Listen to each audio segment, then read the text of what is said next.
साथियों नमस्कार, मैं दीपक पुलड़िया, एडवोकेट, कोर्ट कैंपस भादरा। मैं आज आपको बताने जा रहा हूं कि जीरो एफआईआर क्या होती है। आपने काफी सुना होगा न्यूज चैनल के माध्यम से, आपने फिल्मों में देखा होगा, आपने अखबारों में सुना होगा कि जीरो एफआईआर क्या होती है। साथियों, अपराध दो किस्म के होते हैं। एक होता है संज्ञेय अपराध और एक होता है असंज्ञेय अपराध, यानी कि कॉग्निजेबल क्राइम संज्ञेय अपराध और नॉन कॉग्निजेबल क्राइम असंज्ञेय अपराध। साथियों, संज्ञेय अपराध जो होते हैं वो गंभीर किस्म के अपराध होते हैं, हीनियस किस्म के, संगीन किस्म के जो अपराध हैं वो कॉग्निजेबल क्राइम होते हैं। और नॉन कॉग्निजेबल क्राइम जो है वो सामान्य प्रकृति के होते हैं, जैसे कि सामान्य मारपीट या फिर सामान्य प्रकृति के अन्य मामले। और जो गंभीर किस्म के मामले हैं, जो कॉग्निजेबल क्राइम है, जैसे कि हत्या करना, गोली चलाना, बलात्कार करना, पोक्सो एक्ट के मामले, ये गंभीर किस्म के मामले संज्ञेय अपराध कॉग्निजेबल क्राइम की श्रेणी में आते हैं। साथियों, अब बात करते हैं जीरो एफआईआर के बारे में। जीरो एफआईआर जो है, अगर आपके साथ संज्ञेय अपराध की घटना होती है या ऐसे मामले जो गंभीर किस्म के मामले हैं, बलात्कार जो है, गोली चलाना जो है, हत्या करना जो है, अगर आपके किसी संबंधी के साथ अगर इस प्रकार की घटना घट जाती है या फिर किसी महिला के साथ जो बलात्कार जैसी घटना घट जाती है, और अगर जो घटना जहां पर घटी है वहां से पुलिस थाना काफी दूर पड़ता है या फिर आप किसी और जगह पर हैं और घटना जो है वो किसी दूसरी जगह पर घटी है, तो संगीन मामलों में सीआरपीसी की धारा 154 में ये प्रोविजन है कि संगीन मामलों में पुलिस थाना जो है उसको एफआईआर हर हाल में दर्ज करनी ही पड़ती है। और साथियों, मैं बता देना चाहता हूं कि जब जीरो एफआईआर आपकी दर्ज कर ली जाती है तो शुरुआती समय में जो शुरुआती जांच जो होती है, जो एविडेंस, जो क्रिमिनल जो है वो एविडेंस को टेम्पर न कर दे, एविडेंस को खराब न कर दे, इसलिए शुरुआती स्तर पर जांच भी की जाती है। लेकिन एफआईआर, जब जीरो एफआईआर दर्ज की जाती है तो उसमें एफआईआर की संख्या नहीं लिखी जाती है। वो थाना एफआईआर दर्ज करने के बाद, शुरुआती जांच करने के बाद, जिस क्षेत्र में वो घटना घटी है उस थाने में एफआईआर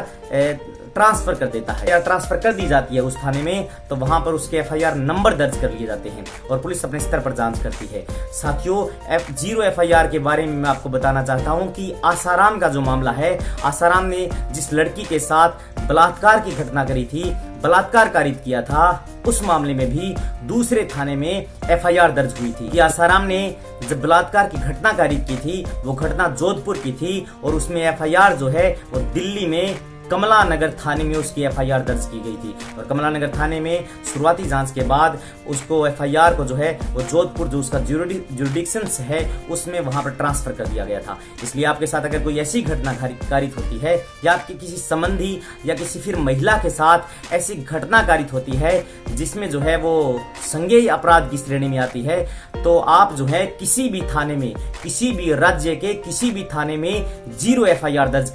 करवा सकते हैं। लेकिन इसके लिए ध्यान रखने वाली बात आपको यह है कि असंज्ञेय प्रकृति के मामले, यानी कि सामान्य किस्म के जो मामले हैं, उसमें एफआईआर, जीरो एफआईआर दर्ज नहीं की जाती है। इसलिए जीरो एफआईआर का मतलब यह है कि जब जिस थाने के घटना क्षेत्र में या जिस थाने की सीमा में वो घटना कारित होती है और उस घटना की रिपोर्ट किसी अन्य थाने में दर्ज करवाई जाती है, चाहे वह किसी भी राज्य में हो, किसी भी जिले में हो,